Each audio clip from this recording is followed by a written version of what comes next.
Santos TV apresenta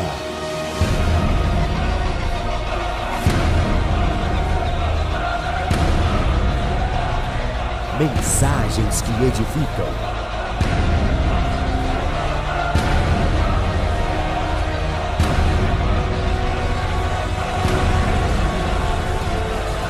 Com o apóstolo Paulo Rebelo.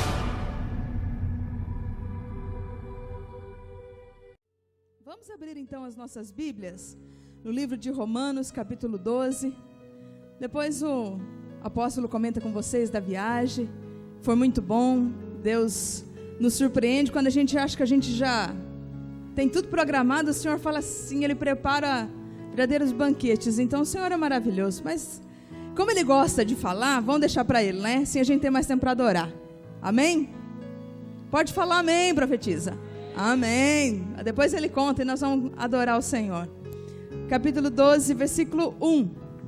Diz assim: Rogo-vos, pois, irmãos, pela compaixão de Deus, que apresentei o vosso corpo em sacrifício vivo, santo e agradável a Deus, que é o vosso culto racional. E não vos conformeis com este mundo, mas transformai-vos pela renovação do vosso entendimento, para que experimenteis quais seja a boa, agradável e perfeita vontade de Deus. Você pode repetir? Para que eu experimente qual seja a boa, agradável e perfeita vontade de Deus. Eu não sei quantas vezes você já ouviu esse versículo, mas eu quero te fazer uma pergunta. Quantos de vocês sabem, não de ouvir falar, mas sabem, que a vontade de Deus para a vida de vocês é boa, é agradável, é perfeita? Levanta o braço. Senhor, eu sei que a sua vontade para a minha vida ela é boa, ela é agradável, ela é perfeita. Amém. Por que então a gente gasta tanto tempo atrás das nossas vontades?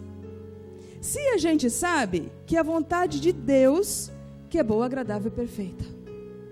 A gente muitas vezes no nosso dia a dia corre atrás de tanta coisa.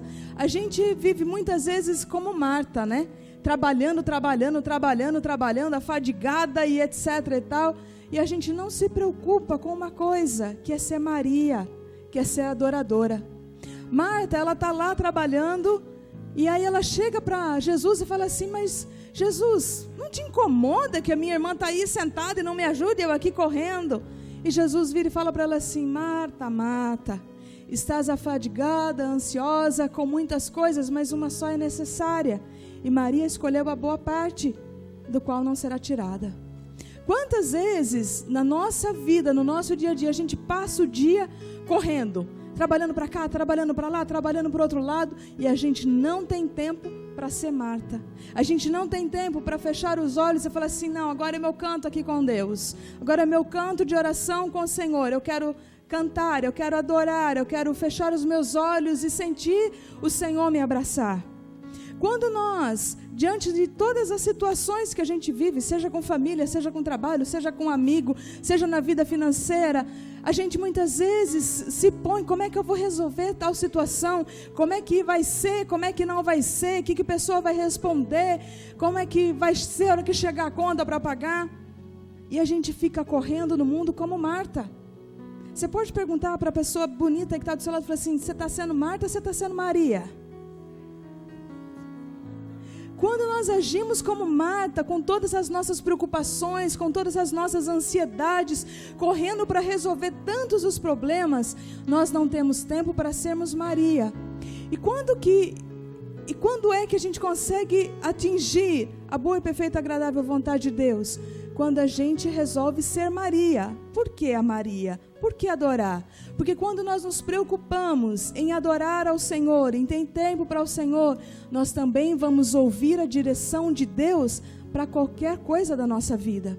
Quando nós paramos e vamos ouvir ao Senhor, sermos a Maria, temos um tempo para adorar a Deus, nós vamos conhecendo a intimidade do Senhor e vamos aprendendo o quê? Qual é a vontade dEle? O que é que agrada? Então a preocupação do nosso ser não é mais em como é que a gente vai pagar a conta, como é que vai ser o trabalho, como é que vai ser o casamento. A nossa única preocupação vai ser o quê? Em agradar a Deus. E quando nós passamos a agradar a Deus, então a nossa vida ela vai sendo transformada.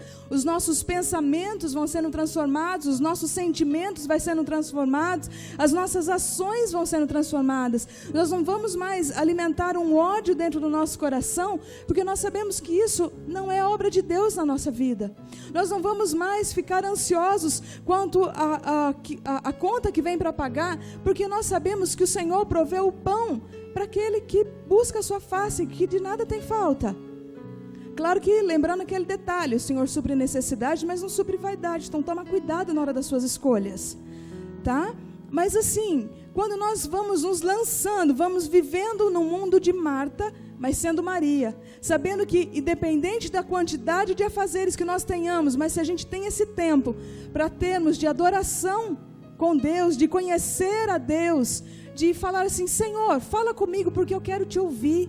Senhor, como é que eu faço com a minha esposa, com o meu marido, com o meu filho, com essa situação, com os meus amigos, como é que eu ajo? O Senhor vem e vai dar a direção.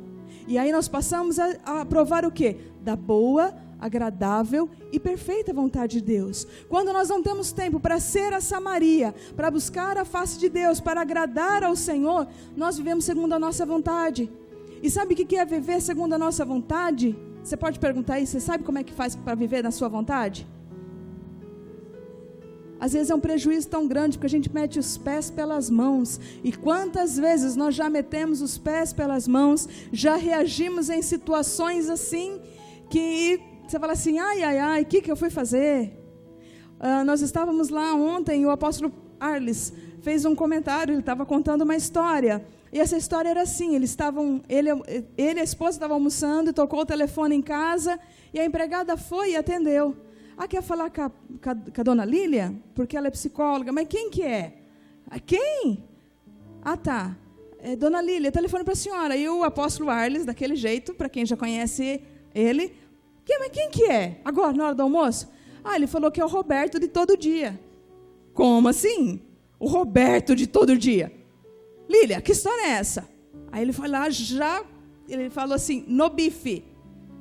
Entendeu? No bife. Aí ele foi lá, atendeu o telefone. Alô? Por favor, a dona Lília. Mas quem é que quer falar? É o Roberto da Torre do Dia. Ainda bem que eu não soltei os cachorros nele.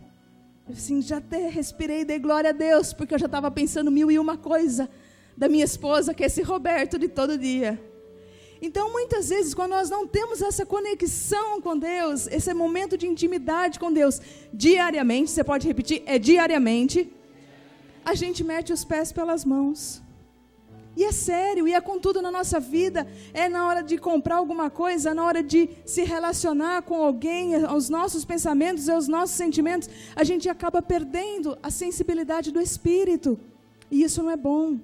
Por isso que muitas vezes não, por isso que a melhor coisa que nós temos a fazer é querer vivermos como Maria, queremos viver para agradar o coração de Deus, porque se nós vivermos para agradar o coração de Deus, obedecer a sua palavra vai ser algo comum, não vai ser algo imposto, não vai ser algo, porque o apóstolo pregou lá, a profetisa pregou lá, que tem que ser assim. Não, nós simplesmente sabemos porque nós ouvimos a direção de Deus e a gente descansa.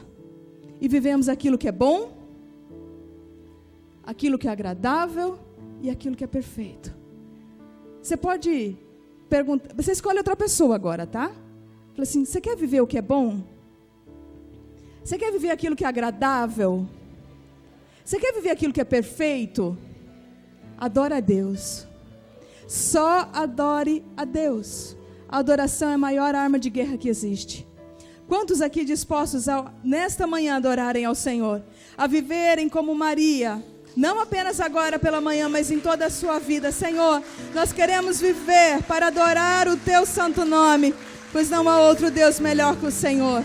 Nós aplaudimos, Senhor, a Ti. Nós aplaudimos o Teu nome, Pai, porque sabemos que o Senhor é um Deus zeloso. Não há outro Pai melhor do que o Senhor. Não há outro Deus que nós queiramos mais na nossa vida. Você pode declarar assim, Espírito Santo, me ajuda a agradar o coração do Pai.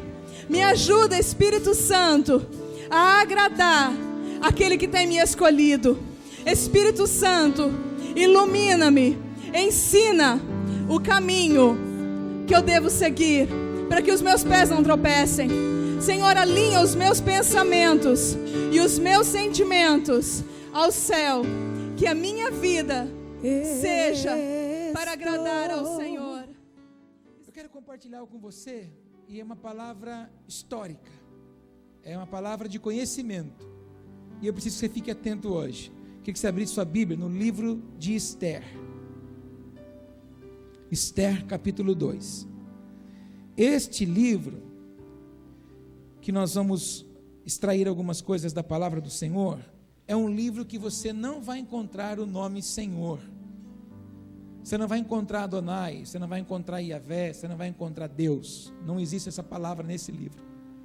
Esse é um livro figurativo, alegórico, que está apontando sempre para o Senhor.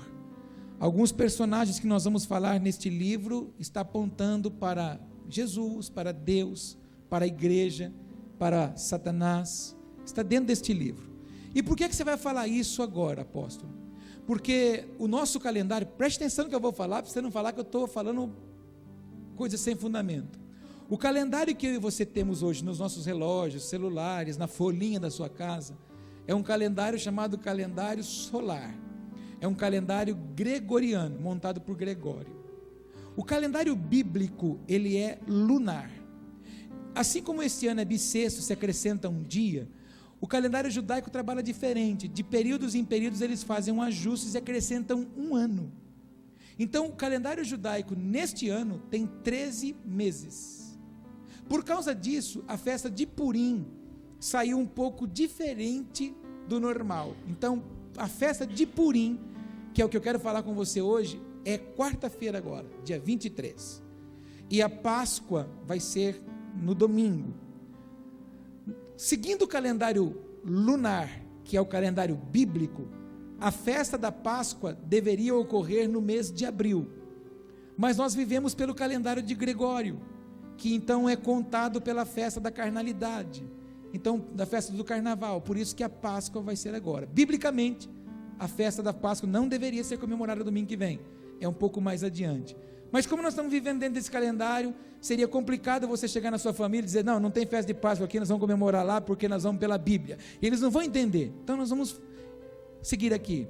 Por que é que isso aconteceu? Porque lá em meados de 323, Constantino, quando começa a fazer os concílios, para ajustar o crescimento da igreja católica da época, então ele pega também alguns místicos, para que a igreja crescesse. Então ele começa a introduzir algumas coisas na igreja, para que os místicos não deixassem a igreja, para que a igreja dos apóstolos não crescesse, ela morresse ali. Então crescesse uma igreja com vários dogmas. Isso você precisa fazer a história da igreja para você entender, mas eu quero pincelar rápido para você entender. E existia uma oferenda que era dada, e essa oferenda era dada para uma deusa, e ela recebia como oferenda um ovo, que simbolizava a fertilidade. E ela usava essa deusa justamente a data da comemoração da morte de Jesus, porque ela sabe que Jesus, as entidades sabiam que a morte de Jesus era para trazer vida para o seu povo. Diga comigo, a morte de Cristo é para trazer vida para mim. Isso. Então ela sabia que ela precisava fazer uma oferenda naquela data, porque na esfera espiritual estava liberada uma porção de renascimento. E como ela recebia como oferenda um ovo, ela tinha que usar essa data. E qual era a forma de entrar com esse ovo dentro da casa das pessoas? Colocando um sabor, pegando as pessoas pelo paladar. Então, mais adiante, o comércio instituiu um coelho, que você conhece na Páscoa, que é o coelho da Páscoa, que não bota, porque não existe coelho que bota. Mas este ovo está indo para dentro da nossa casa, da casa das pessoas, com uma finalidade. Aquela oferenda que era dada para aquela deusa continua ainda indo para dentro da nossa casa.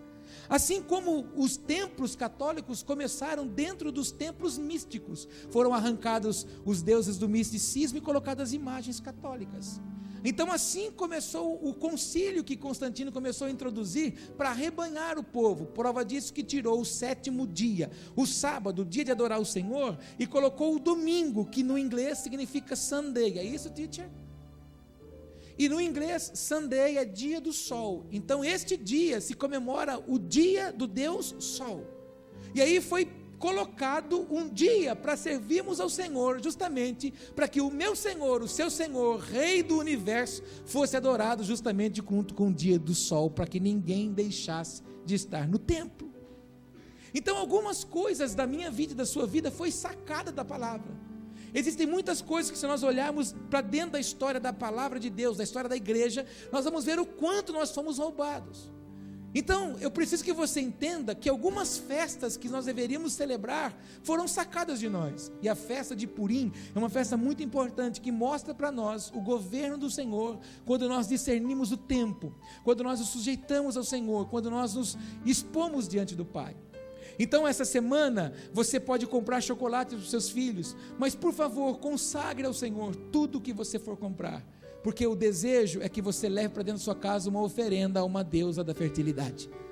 O desejo é que você leve para dentro da sua casa uma oferenda para a deusa da fertilidade, assim como é a árvore de Natal, assim como é tantas outras coisas que você já aprendeu aqui. Você acha que, na verdade, as coisas foram criadas para quê? Para um fundamento. Tudo que pega, tudo que grava com muita violência em nós, uma música, uma moda, é alguma coisa que é oferecida para criar um impacto na vida de alguém.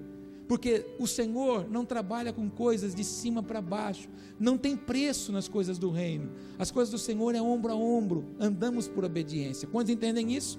Então a Páscoa não pode ser marcada pelo chocolate, a Páscoa tem que ser marcada pelo sangue aspergido.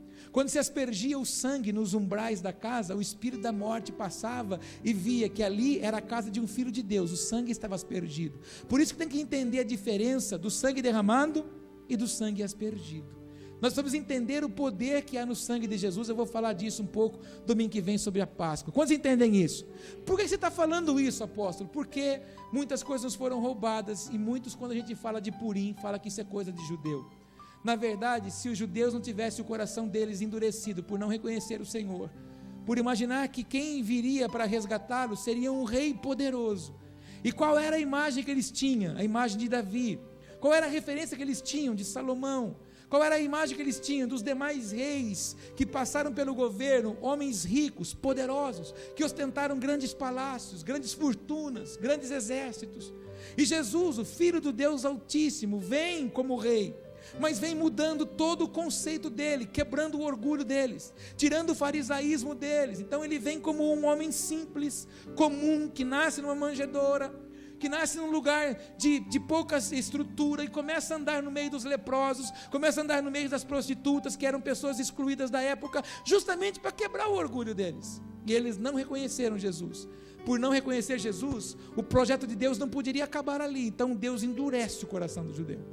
Para quê? Para que os gentios, eu e você, pudéssemos ser tocados, alcançados por aquilo. E quando nós olhamos para a palavra de Deus e vemos festas bíblicas, as festas não estão lá escritas que são festas judaicas, são festas do Senhor. São festas que nós deveríamos celebrar e oferecer ao Senhor. Então, precisamos tirar esse conceito que foi enfiado na nossa cabeça, de que tudo que nós vamos fazer com relação à festa, ou algumas coisas que estão escritas na palavra, é coisa de judeu. Não, eles abandonaram. E quando é que eles vão reconhecer o Messias? Quando é que eles vão abrir os olhos para se encontrar com Jesus, como eu e você nos encontramos com Jesus? O dia que eles olharem para mim e para você, e nos ver adorando a Deus mais do que eles. O dia que eles olharem para mim e para você e nos ver temendo a Deus mais do que eles. O dia que eles nos veem conhecedores verdadeiramente da palavra, das revelações do Senhor. Então eles vão olhar para nós e vão dizer: nós precisamos andar com esse povo, porque eles têm muito mais do que nós. Já contei isso aqui, e eu dei até como exemplo o Júlio, viveu 9 meses lá em Israel. O Júlio sabe o que eu vou dizer. Quando você vai participar de um shabat lá no muro, eles sabem que você é turista, porque você não está vestido como eles. Então eles olham para você com um certo desprezo, com uma certa arrogância, porque eles estão dentro de um costume, eles estão vivendo uma reverência ao Senhor com a palavra, e nós muitas vezes negligenciamos a palavra. Quantas vezes Deus falou conosco na igreja, Deus falou com você na leitura da palavra, a gente não aplicou. Quantos de nós sabemos, irmão, e conhecemos esse texto: sede santo, como eu sou santo? E qual a dificuldade nossa em aprender esse texto? Qual a dificuldade nossa de viver esse texto? Ou o que eu não entendi desse texto ainda? Ser santo como o Senhor é santo. Então, eles estão procurando viver a palavra que eles aprenderam, e nós temos uma necessidade de negligenciar a palavra. Teimamos com a palavra, tratamos Deus de qualquer forma, nos apresentamos diante de Deus de qualquer jeito, achamos que Deus deve receber qualquer coisa. Se você for para Israel e você vê como eles celebram o Shabat, como eles têm temor e reverência quando vão pegar as torás nas mãos para poder fazer a leitura, é algo de apavorar a gente. Porque nós carregamos a Bíblia, irmão, enchemos ela de orelha, tratamos ela como se ela fosse qualquer coisa, tratamos a nossa Bíblia como se ela fosse um livro qualquer. Nós não olhamos para a palavra e vemos, meu Deus, isso aqui é o Logos, isso aqui é o escrito de Deus, que quando eu aplico o meu espírito para entender, ela é rema, ela é revelação para todas as áreas da minha vida. Não, tratamos a Bíblia de qualquer jeito. Então o judeu precisa ver em mim e em você alguém que possa ser um ponto de referência para eles dizerem, verdadeiramente Jesus está no meio deste povo. Jesus veio, enquanto eu e você estamos esperando a volta, eles estão esperando a vinda. Por quê? Porque eles ainda não viram nos cristãos. Porque o povo que mais deveria crescer, o povo que mais se odeia, o povo que mais se mata, o povo que mais se critica, o povo que mais tem inveja um do outro, um cresce mais que o outro, um destaca mais do que o outro, começam a querer puxar o tapete do outro. Aonde? No meio do povo de Deus. Nós nascemos para ser alguém em comum, para marcar a vida das pessoas, ser referência para as pessoas. O apóstolo Paulo nos ensina isso: sede os meus imitadores, como eu sou de Cristo. Ou seja, você e eu precisamos bater no peito e dizer, não, você pode olhar para mim porque eu tenho fixado os meus olhos em Cristo. E poucos de nós têm coragem nessa manhã de dizer isso. Pode olhar para mim porque eu estou olhando para Cristo. Porque às vezes os nossos olhos viram para a direita, viram para a esquerda, e quando não, tem uma saudade da vida passada. Prova disso que muitos de nós ainda nos libertamos do passado. Prova disso que muitos de nós ainda temos raivas, rancores, ódios, estamos presos a sentimentos do passado. Por quê? Porque ainda continuamos andando na carnalidade. Não podemos ser uma referência para as pessoas. E tudo que Deus deseja é que eu e você seja imagem e semelhança na vida, na conduta, na palavra, no agir, no pensar e no proceder. Quantos entendem isso? Fala para o irmão, imagem e semelhança. Então nós precisamos olhar para o Senhor e permitir que aquilo que nós estamos vendo nele reflita na vida das pessoas. As pessoas precisam receber aquilo que temos recebido do Pai. Meu Deus, irmãos, eu sou suspeito de falar, mas eu assisto todos os cultos aqui. O que Deus tem nos direcionado, o que Deus tem, estou falando desta casa, o que Deus tem nos instruído para nós, só nesse ano, meu Deus, nós deveríamos estar todos os dias felizes, dizendo para Ele, Senhor, obrigado, porque o seu cuidado é poderoso comigo, por mais que eu ainda seja teimoso, por mais que eu ainda seja teimosa, que eu às vezes não faça aquilo que o Senhor me ensina, o Senhor ainda está falando comigo. Irmão, chegou um período que Deus falava, fala comigo, falava, isso, e o povo não se movia, o povo não respondia. Então o que Deus faz? Cala. Vou te contar uma coisa, você já imaginou, se você sair da sua casa para vir no culto, você chegar aqui, Deus não tem nada para falar, só há silêncio. Foi esse período de cerca de 400 anos que o Senhor parou, de Malaquias a João Batista. Irmão, nós não precisamos passar por isso de novo. Deus fala, Deus fala, e a gente não reage. Já tem alguns cultos que eu tenho falado aqui, Deus vai se mover, Deus vai responder, Deus vai me abençoar à medida que eu respondo aquilo que Ele fala. E o que Deus tem falado para você? Fala isso, irmão. O que Deus tem falado para você, irmão? Não, pode falar com voz mais grossa. O que Deus tem falado para você aí, irmão? Agora olha para mim. O que eu preguei domingo passado? Sei lá. Estava com a cabeça tão cheia, nem lembro. João 5:25. Eis que vem dias, e agora é, em que os mortos ouvirão a Deus, e os que ouvirem, viverão. O que você quer dizer com isso, apóstolo? O que o Senhor nos disse semana passada? Só não ouve a Deus quem ainda não morreu para si. Só não ouve a Deus quem ainda está vivendo no campo terreno natural. Ou quando não, nós avançamos um pouquinho e ouvimos que muitos, quando ouviram a voz de Deus, ouviram um trovão. E o que nós temos ouvido? A voz de Deus, o trovão, ou o nosso orgulho. Porque a gente tem que tomar cuidado, porque o nosso coração fala. Fala para o teu irmão, cuidado, porque o seu coração fala. Olha para você agora e diga assim, e às vezes ele fala o que eu gosto de ouvir. Todas as vezes que eu participo de um evento, como eu fui, sexta-feira eu fui o ministro, mas ontem eu era o telespectador, ontem eu estava sentado, porque ninguém que não se assenta não estava para falar. Mas quando eu saí do hotel para ir para lá, eu disse assim, Senhor, fala comigo hoje, aquilo que eu preciso ouvir, não aquilo que eu gosto de ouvir. Se você sair da sua casa, para ir para o culto, para sentar para ler a sua Bíblia, você dizer para ele, Deus, fala comigo, aquilo que eu preciso ouvir, não que eu gosto de ouvir, você vai matar, você vai interromper o ciclo da sua vontade natural, para entrar no desejo espiritual do Senhor para a minha vida e para a sua vida. Quantos entendem isso? Eu acho que a profetisa falou sobre isso na abertura do culto hoje, da vontade boa, agradável e perfeita do Senhor. Todos sabem que Deus tem isso para nós, mas a gente teima com Ele. Quantos comigo? Onde que eu pedi para você abrir a Bíblia mesmo? Esther, abre lá, Esther 2, Esther 2 não, né? Livro de Esther, capítulo 2, versículo de número 8. Vou dar uma adiantada na história, para que você possa compreender. Quantos estão vivos ainda? Sucedeu, pois, que, 2:8, sucedeu, pois, que divulgando-se o mandato do rei e a sua lei, e ajuntando-se muitas moças na fortaleza de Suzã, debaixo da mão de Hegai, ou de Hagai, também levaram Esther à casa do rei, debaixo da mão de Hegai, guarda das mulheres. E a moça pareceu formosa aos seus olhos, e alcançou graça perante ele, pelo que se apressou a dar-lhe os seus enfeites e os seus alimentos, como também em lhe dar 7 moças de respeito da casa do rei. E fez passar as suas moças ao melhor lugar da casa das mulheres. Esther, porém, não declarou o seu povo e a sua parentela, porque Mardoqueu lhe tinha ordenado que o não declarasse.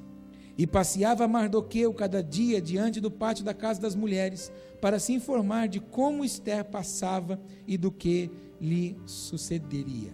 Quem tem ouvidos para ouvir, diga glória a Deus. A história é de que o rei faz um banquete, e aí o rei chama todos os seus convidados. E quando o rei já estava bastante alegre, você vai ver isso no capítulo 1, o rei estava bastante alegre, então ele manda chamar a rainha. Você pode ler de 2 formas o nome dela, Vasti ou Vasti, e manda chamar a rainha.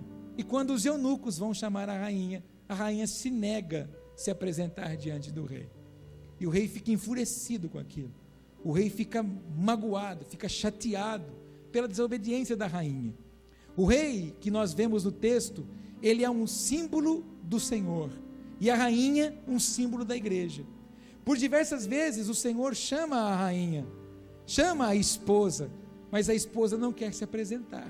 Por isso que a parábola das 10 virgens está ligado que elas estavam todas dormindo. É o estágio da noiva. A noiva está então acovardada, inconformada na sua situação, que não quer se apresentar diante do rei. Então o que o rei faz depois? O rei manda fazer um edito, então, que destitui Vasti do seu reino, destitui ela, e manda separar moças virgens, moças que pudessem passar diante do rei, para que ele pudesse então escolher uma nova rainha, e Esther estava no meio delas. Esther no hebraico é Hadassah, e Hadassah significa murta. Murta é uma flor dada no deserto, muito cheirosa, era usada para cobrir as tendas da festa dos tabernáculos, e quando ela é moída, triturada, ela é um aroma muito forte para decorar as casas. Então, assim como o Senhor deseja impregnar em mim e você o bom perfume dele, assim era a Esther.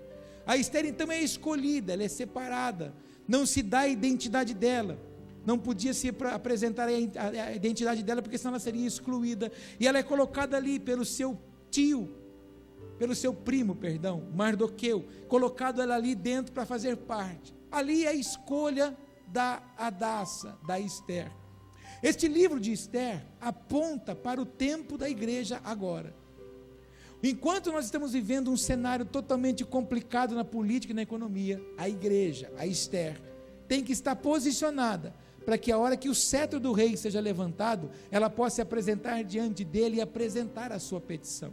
A transformação de uma nação não vem por homens que governam, a transformação da nação vem por aqueles que intercedem e jejuam em favor dela. A transformação do Brasil, aparentemente aos nossos olhos naturais, está na mão de homens, mas não. A transformação da nação está no jejum e na oração de cada um de nós que somos cristãos. Tudo que está acontecendo no Brasil não é outra coisa de Deus abalando a estrutura e chamando a atenção da igreja.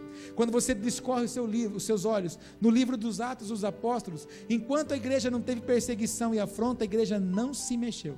A igreja continuou pacata, tranquila, e até outro dia nós estávamos pacatos, tranquilos. Agora, deu uma sacudida, as coisas estão apertando um pouco, começou a se levantar propósito de oração, de jejum em favor da nação. Por quê? Porque a transformação da nação vai vir através da oração, do jejum e da consagração da noiva do Senhor. Quantos entendem isso?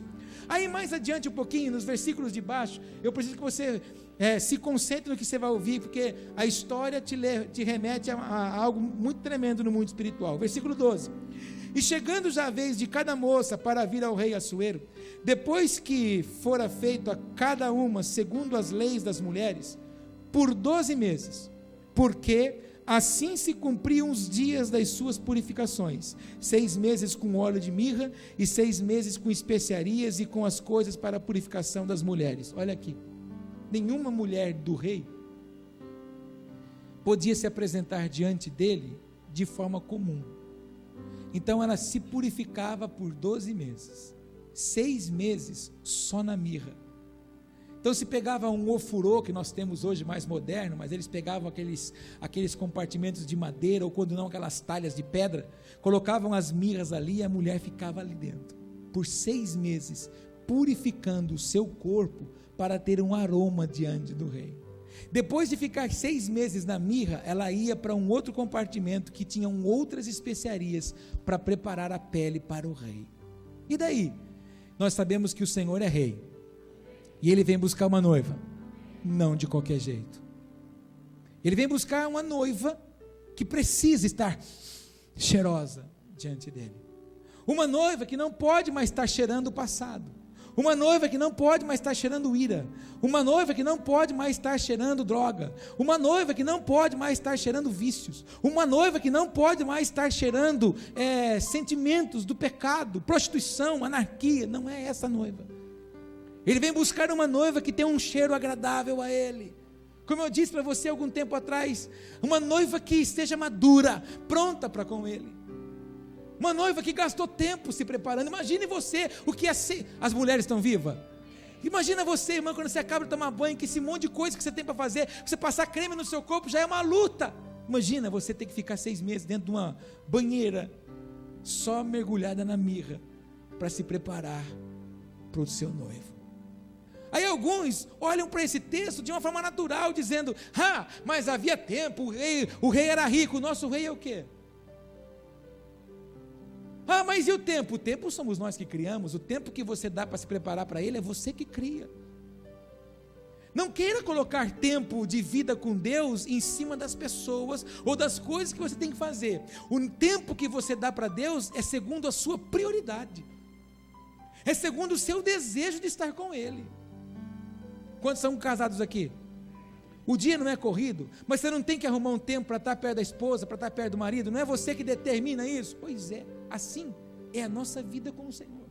Sou eu que determino o tempo que quero dar para Ele, para me preparar, para me apresentar para Ele.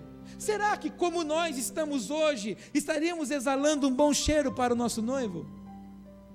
É para pensarmos, é para refletirmos. Será que se ele voltasse hoje para tomar a sua esposa, que é a noiva do Cordeiro, ela nos encontraria preparados? Ou ele ainda nos encontraria apegados em algumas coisas? Quantos entendem até aqui? Olha para o teu irmão e diga assim: para se casar com o rei, tem que haver preparação.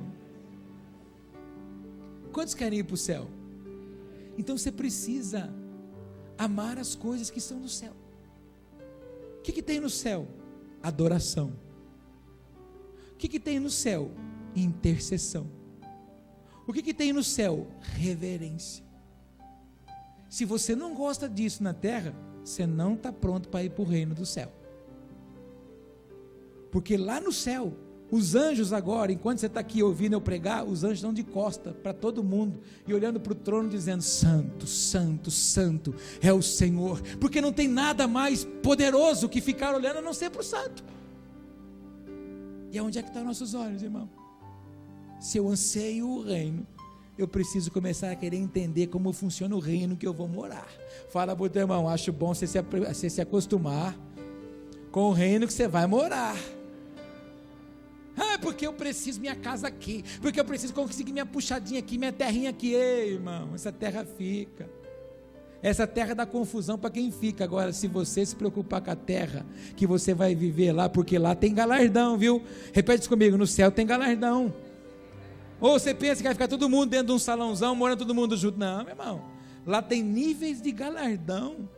Eu falava isso aqui para o pessoal aqui, para os nossos facilitadores essa semana. O céu é um lugar de galardão. Quanto mais você se dispôs para ele, mais galardão você vai receber. Ou seja, vai ter Coab 1, Coab 2, Coab 3. Amém, irmão? Vai ter níveis de moradia segundo o galardão de cada um. Por isso que o texto diz, muitos são os chamados, porém poucos os escolhidos. Chamados para a salvação, todos são. Mas muito cuidado que para governo são só os escolhidos. E onde você está? Você está no chamado para a salvação? Ou você está no grupo dos escolhidos para governo?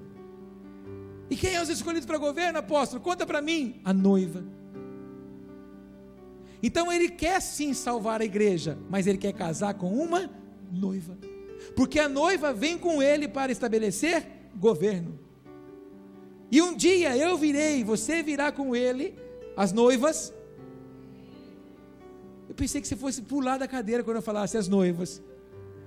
Um dia eu e você viremos com ele, as noivas. Amém.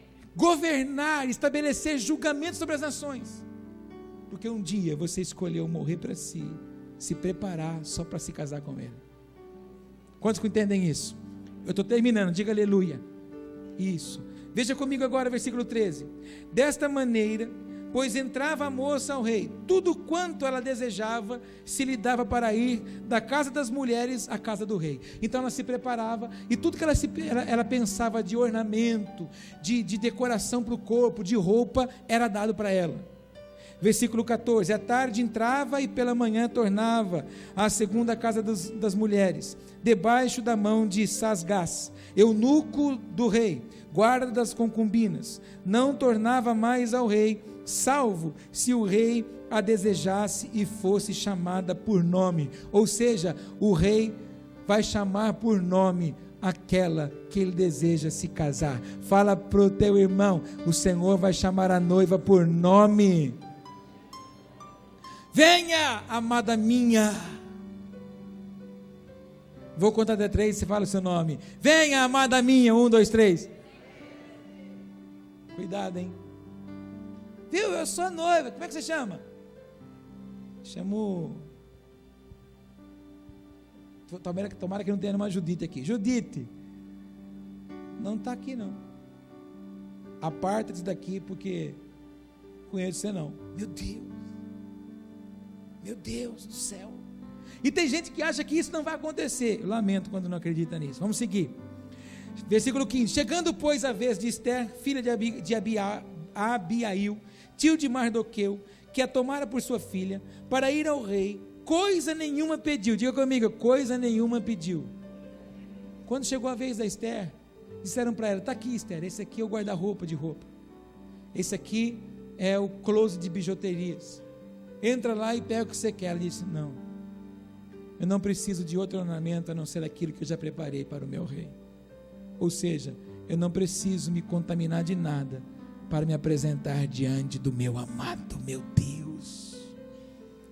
Quando eu olho para esse texto, que é um livro tão poético, um livro tão de alegorias para mim, para você, quando eu olho para a postura dessa mulher, eu olho para a postura que a igreja deveria ter. Será que tão cheio de tralalá que nós estamos hoje, de trelelé, de trilili, será que nós estamos agradando o Senhor? Alguns de nós estamos carregando muito ornamento que não agrada o rei. Fala para o teu irmão, cuidado, tem muito ornamento que não agrada o rei. Ela disse, não preciso nada, não preciso nada. Versículo que nós estamos lendo é o 15. Senão que Hagai, eunuco do rei, guarda as mulheres, e alcançava Ester graça aos olhos de todos quantos haviam. A Ester passava, todo mundo olhava para ela e falava assim, quem é essa daí? A Ester passava e todo mundo dizia, quem é essa daí? Repete isso assim comigo, ó, quem é essa daí? Fala mais uma vez, quem é essa daí? Agora diga assim, ó, quando ela passava, todos diziam, quem é essa daí? Imagem e semelhança. Quando ela passava, todo mundo olhava e falava assim, meu Deus, o que essa moça tem de diferente? Qual o desejo do Senhor? Que a Ester passe e todos digam, o que essa mulher tem? O que essa rainha tem? O que essa moça tem? O que essa noiva tem? Tudo que o Senhor deseja é que isso aconteça comigo, com você. O que essa pessoa tem?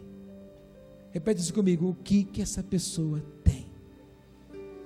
Vamos seguir, diz mais ainda, diz o texto, versículo de número 16, assim foi levada Ester ao rei Assuero, à casa real, no 10º mês, que é o mês de Tebete, no 7º ano de reinado, e o rei amou, mais do que todas as mulheres, e ela alcançou perante ele graça e benevolência, mais do que todas as virgens, e ele pôs a coroa real na sua cabeça, e fez rainha, em lugar de Vasti ou de Vasti. Por quê? Porque Ester não aceitou viver pelos princípios de Vasti. O grande problema nosso hoje, muitas vezes, é fazer pessoas, situações, moda, uma referência para nós. A Vasti ou a Vasti tinha suas discípulas. A Vasti ou a Vasti tinha sua forma de se vestir. Mas quando a Ester chega dentro daquele governo, daquele reinado, disse, não, mas eu não preciso me contaminar com aquilo que ela fazia. Eu sou a amada do rei. E se apresenta diante dele e ele a ama. E ele, sem pensar, já coloca a coroa sobre a sua cabeça e estabelece ela no lugar da rainha. É assim que o Senhor deseja nos encontrar. É assim que o Senhor deseja fazer comigo, com você.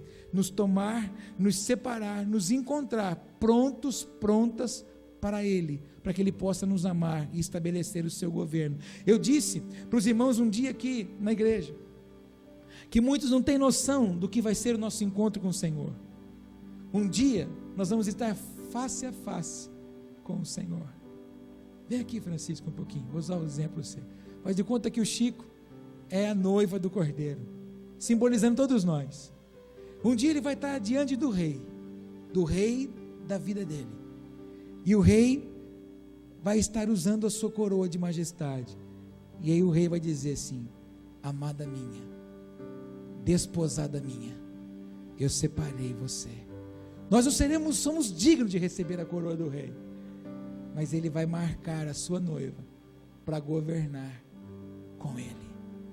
Há uma coroa de glória, há uma coroa de honra para todos aqueles, para todas aquelas que desejam tornar a sua vida uma vida irreparável diante do Senhor. Quantos creem nisso? Quantos acreditam nisso? Quantos podem glorificar o Rei por causa disso? Ah, nós te amamos, Rei. Tu és bendito, amado.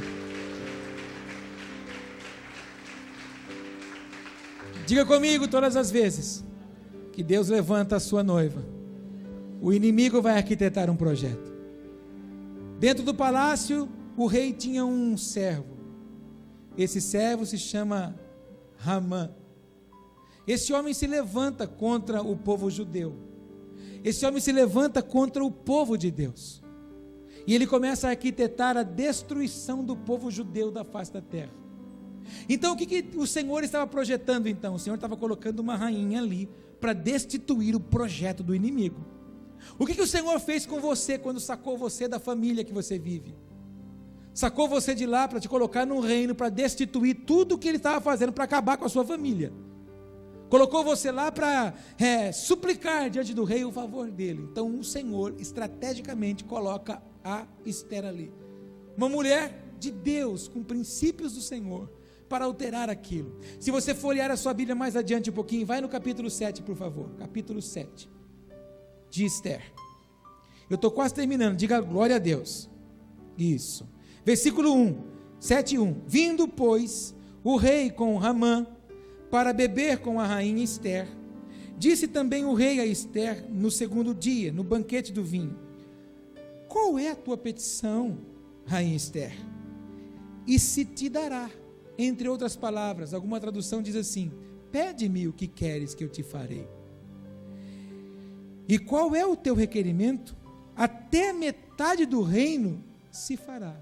Ele olhou para a noiva e disse assim: amada minha, o que você precisa?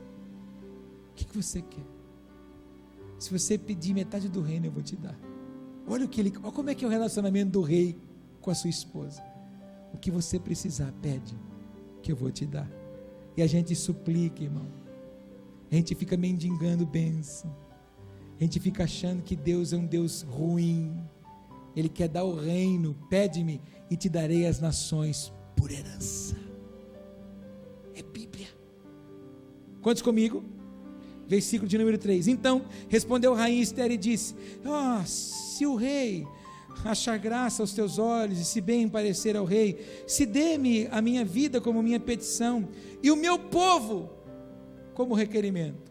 Ou seja, Deus colocou ela estrategicamente lá dentro, para que quando ela ouvisse do rei o pedido que ela poderia fazer, ela logo disse: Senhor, a minha vida e o meu requerimento é todo o meu povo. O que o Ramã queria? Destruir todo o povo dela, todo o povo judeu. O que ela pede? Eu quero, Senhor, o meu povo.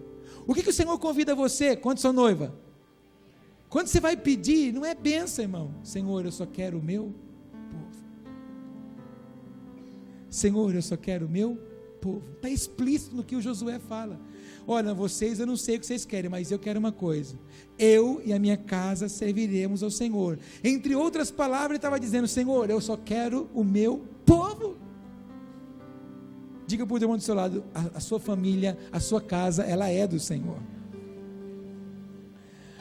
Aí, toda causa tem que ter um propósito. Então ela fala no versículo 4: porque estamos vendidos, eu e o meu povo, para nos destruírem, matarem e lançarem a perder. Se ainda por servos e por servas os vendessem, calar-me-ia, ainda que o opressor não recompensaria a perda do rei. Ó, Senhor, se a gente fosse vendido como escravo, tudo bem, mas não é. Não vai ter recompensa nenhuma para o rei. Ela continua apresentando com causa. Não é porque estava com o orgulhinho ferido, não, viu?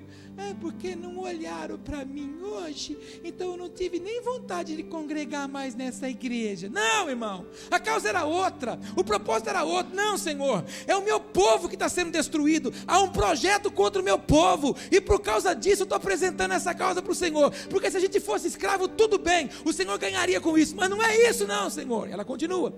Então falou o rei Assuero e disse à rainha Esther: quem é esse? E onde está esse cujo coração o instigou a fazer assim? E disse Esther: o homem, o opressor e o inimigo é este mau Amã aí, ó. O cara ficava no lado do rei no palácio. E a rainha olhou e falou assim: vou fazer de conta que você é o Amã, viu, irmão? Aleluia, irmão. Só hoje. Depois você se liberta, foi a oração de libertação. E eu sou o rei. E quem que é? A Esther é você, amém, irmão? Quando eu falar: quem é esse? Aí você vai apontar o dedo para o irmão ali, amém? Quem é esse acusado? Quem é esse?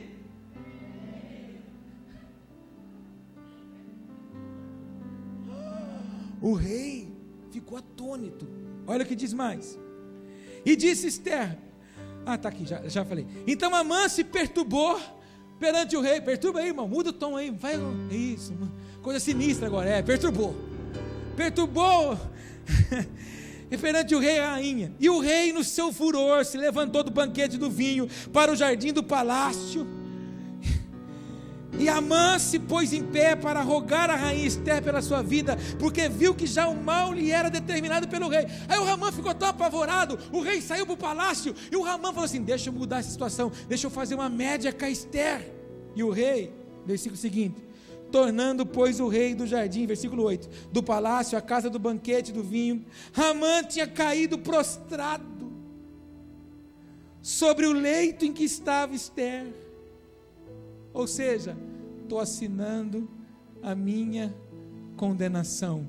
Por isso que o Senhor diz que todos os dias Ele põe um banquete diante de mim, de você, na cara dos nossos adversários. Aonde foi o tratado, irmão? Aonde foi o negócio? Aonde foi a denúncia? No banquete. O banquete estava posto. O Senhor disse para Ester: Ester, fala para mim, apresenta o que você precisa.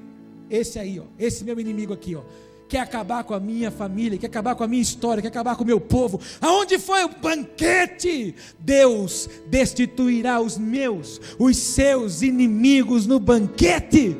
Conta para o teu irmão, no banquete. Bate palma para ele. É no banquete.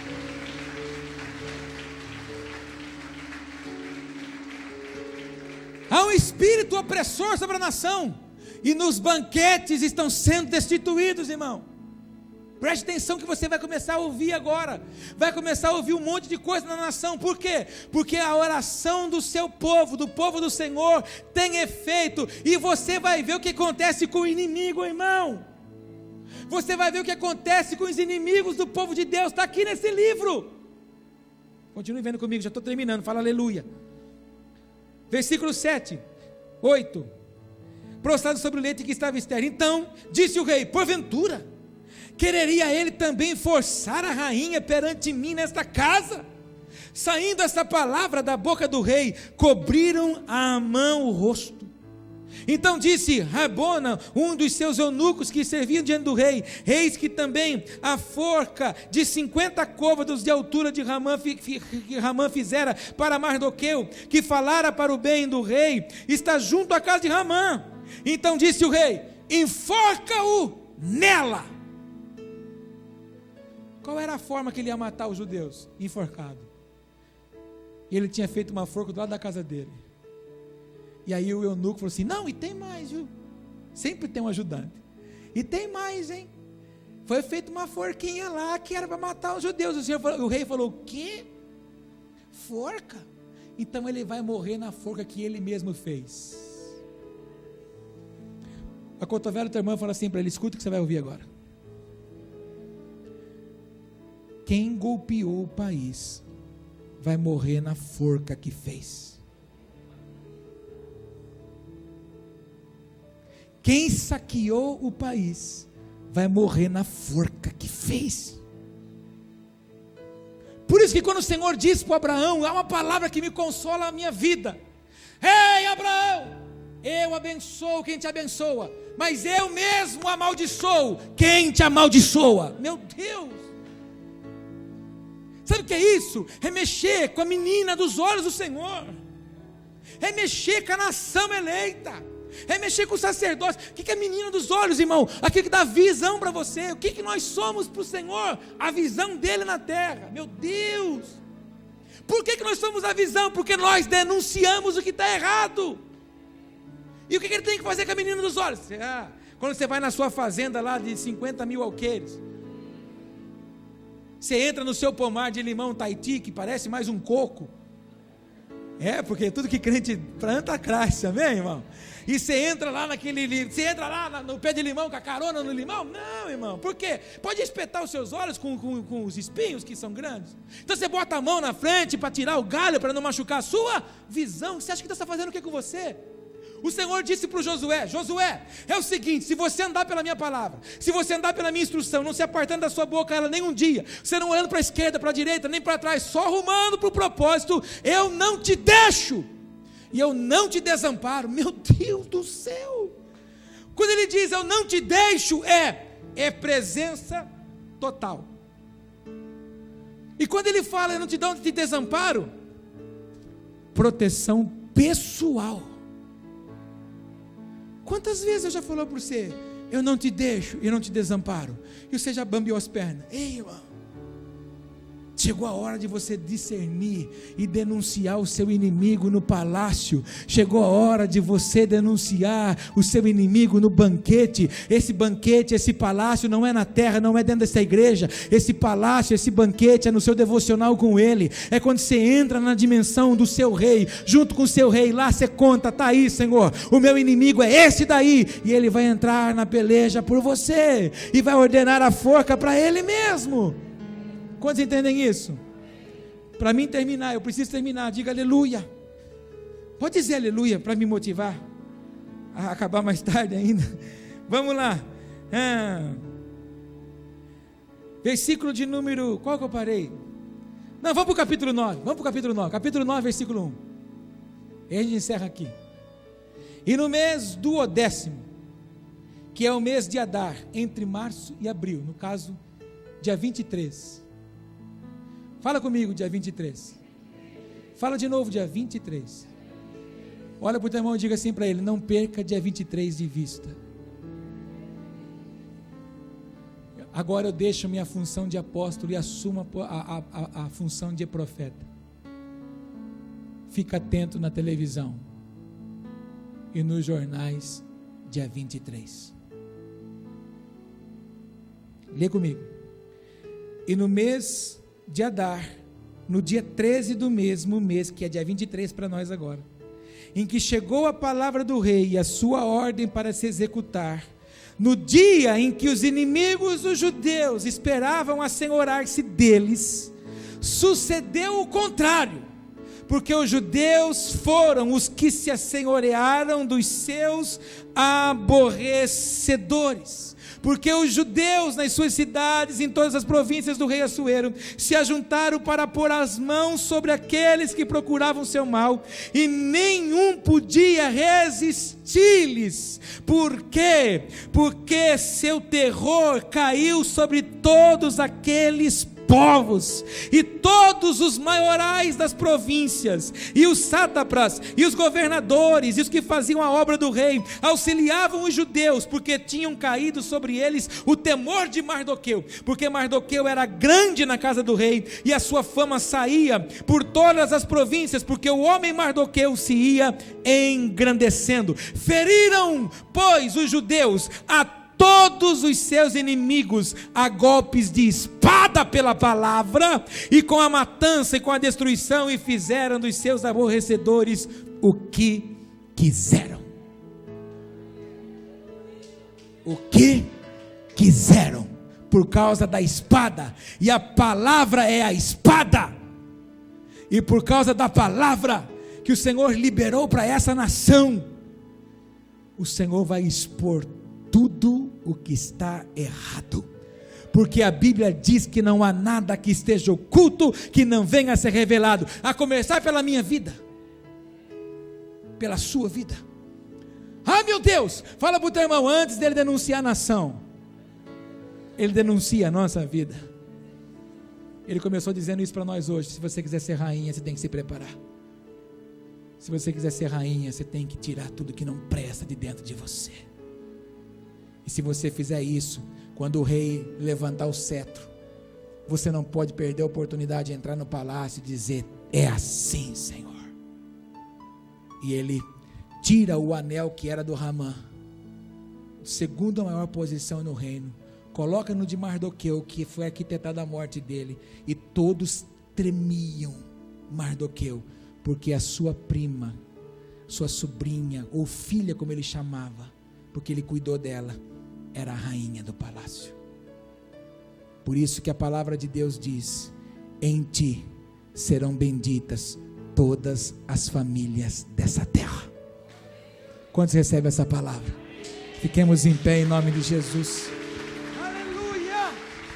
Obrigado, Senhor. Se você tiver desejo, gosta de ler, leia ainda hoje, amanhã, essa semana, o livro de Esther na íntegra. Você vai ver que lindo. E quero desafiar você, dia 23, quando você acordar, você vai dizer para o Pai: estou em jejum, porque a minha nação vai ser posta à liberdade. Amém? Deus está estabelecendo o governo dele aqui. Mas eu tenho falado isso aqui direto. Antes do verdadeiro vir, o falso se manifesta. Aleluia. Então dia 23, eu vou lembrar você lá pelo canal dos filhos, estamos em jejum. Vamos tirar coisa boa. Semana passada não é que acabou a outra. Ficamos uma semana sem comer pão. Eu já não posso comer pão branco por causa da minha dieta. Eu como só aquele pãozinho feio, preto, escuro. E aí ela falou assim, vamos fazer de pão, porque Deus está dando um governo aqui. Eu falei, amém, vamos fazer de pão, só na água e sal, na bolachinha, aleluia. Coisa que me faz falta. Tira coisa da sua vida quarta-feira, quarta, quinta e sexta. E diz, Senhor, eu estou tirando da minha vida nesses 3 dias, para o Pai, para o Filho e para o Espírito. Eu estou tirando coisa que faz falta no meu corpo. O meu corpo vai para o pó, mas o meu espírito, Pai, ele vai em ti, em nome de Jesus.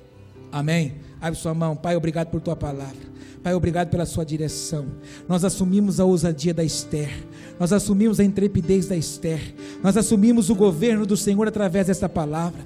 Entendemos, ó Pai, o porquê existimos. Entendemos, ó Pai, os teus propósitos para com a nossa vida. Abandonamos a nossa meninice e alçamos os nossos voos, Pai, em direção aos seus propósitos e aos seus projetos. E no nome de Jesus, eu quero equipar esta igreja, esse corpo do Senhor, para que juntos, Pai, a partir do dia 23, possamos, ó Pai, aprumar as nossas vidas e com os nossos olhos espirituais e naturais, vermos, Pai, o julgamento, a justiça e o juízo do Senhor sobre a nação brasileira, sobre nossas vidas, sobre nossa família, sobre todas as áreas da nossa vida. Desde já, estamos declarando, ó Pai, apresentamos a Ti o nosso inimigo, é Ramã. Ramã está tentando destruir o povo do Senhor, e por causa disso, Pai, nós denunciamos ele agora em nome de Jesus, e sabemos que a forca para ele já está preparada em nome de Jesus. É assim que nós cremos, é assim que nós tributamos toda a honra, toda a glória, todo louvor e toda a majestade ao Senhor,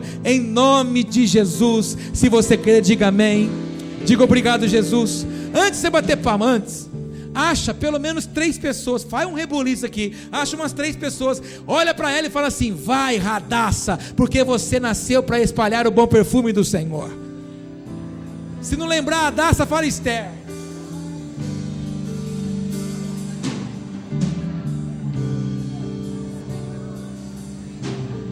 Vai Radassa, vai Esther, espalhe o bom perfume. Glória a Deus. Eu vou despedir você para você ir para casa. Diga glória a Deus. Mas antes disso, nós vamos fazer algo tremendo aqui. Nós vamos apresentar mais uma criança ao Senhor, amém? Então senta um pouquinho, por favor. Hoje nós vamos apresentar a Ana Luísa. Chama a Ana Luísa. Isso, está aí já a Ana Luísa. Já conversei com ela também hoje. Já dei uma balinha para ela. Falei, Lulu, você não pode chorar. O tio só é feinho, mas o tio não molha. Vou até tirar o óculos. Aleluia. Né? Glória a Deus. Como eu já disse semana passada, quando a gente apresentou o João Pedro, a gente não batiza criança. A gente consagra ela ao Senhor. Para que quando ela cresça, ela possa escolher o caminho. O ano de 2000... Quando a gente batizou? 2014? 2014? Quando eu batizei você, filho, 2014, foi. Nem você sabe, irmão. Aleluia, né? Peguei de surpresa. Em 2014 eu tive um privilégio grande de batizar meu filho, de levá-lo às águas do batismo. E ele disse, pai, chegou a hora de me batizar. Eu disse, é isso que você quer.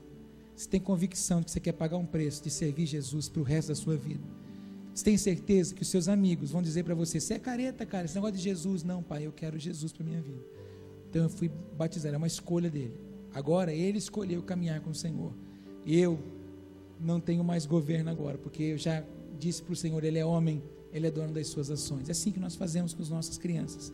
Damos elas ao Senhor. E assim, a Débora e o Luiz Paulo escolheu fazer. Os familiares quiserem vir aqui próximo para testemunhar, venham até aqui, em nome de Jesus. Venham testemunhar o vovô, a vovó.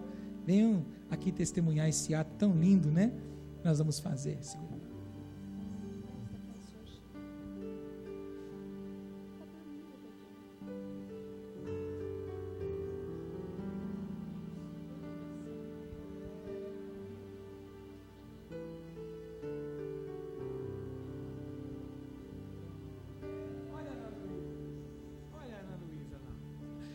Você acha que tem pecado, Ana Luísa, irmãos? Não tem.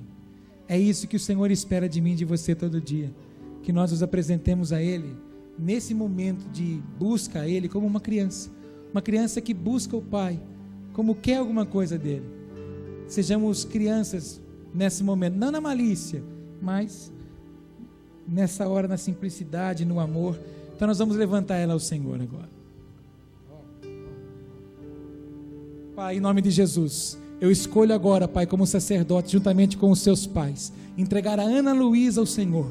Pai, toma a Ana Luísa nas tuas mãos, escreve, Pai, o nome dela no livro da vida, para que quando ela cresça, Pai, ela possa escolher amar o Senhor, servir o Senhor, caminhar com o Senhor. Por isso, Pai, nós dizemos a Ti agora, ela é sua, para viver segundo o seu governo, segundo a Tua vontade, em nome de Jesus. Pai, eu quero selar a vida da Ana Luísa ao Senhor nesta manhã, em nome de Jesus. Você pode dizer amém? Ventos de avivamento, essa é a Ana Luísa, é o novo membro da família. Você recebe ela? Aleluia!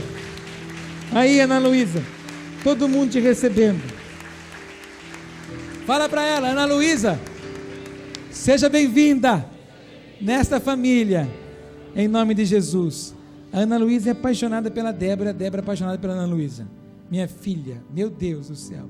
Débora e Luiz Paulo, que vocês escolham todos os dias trilhá-la no caminho da palavra do Senhor. Os avós, familiares, que vocês possam ampará-los, auxiliá-los e ver o quanto Deus é generoso e vai fazer com que esses filhos caminhem todos os dias na palavra do Senhor, em nome de Jesus. Amém? O certificado dela a gente vai entregar depois, porque a gente viajou e não houve tempo de fazer, mas o certificado dela vai ser entregue para ela também. E quando ela estiver grandinha, você vai dizer: filha, no dia 20 de março de 2016, nós escolhemos dar você para Jesus. Amém? Deus abençoe, viu? Deus te abençoe, tá? Nós somos amigos mesmo assim. Deus te abençoe, viu? Prazer em revê-lo, tá? Deus te abençoe. Deus te abençoe, viu, querida? Prazer em revê-la. Volte para os lugares em nome de Jesus.